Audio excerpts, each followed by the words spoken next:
Le jugement qui a été rendu par la Cour d'assises de Paris est un jugement qui est très surprenant.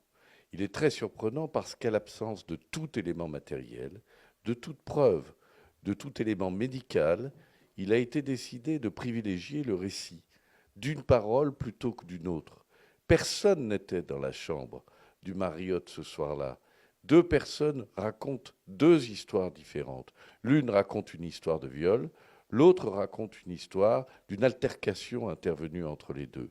Il faut des preuves matérielles pour établir l'une ou l'autre des récits pour décider si oui ou non c'est la vérité. Par conséquent, le jugement, en faisant choix de croire la victime et en faisant l'intention de ne croire que la victime, le jugement, évidemment, est critiquable et méconnaît les principes de la présomption d'innocence.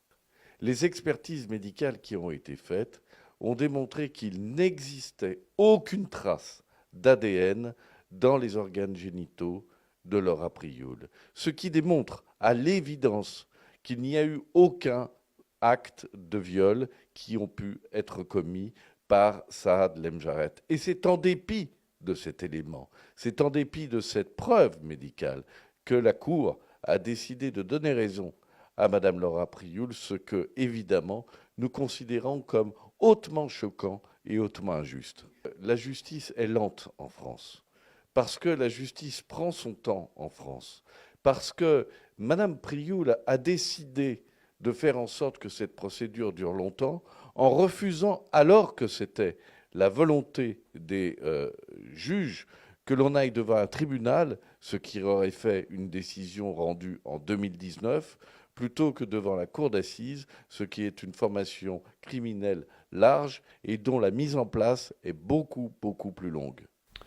Nous avons en effet 10 jours pour réfléchir, 10 jours pour analyser la décision de la Cour. Ma volonté est que l'on continue à se battre et que l'on aille devant la Cour d'appel, et la Cour d'appel peut tout décider.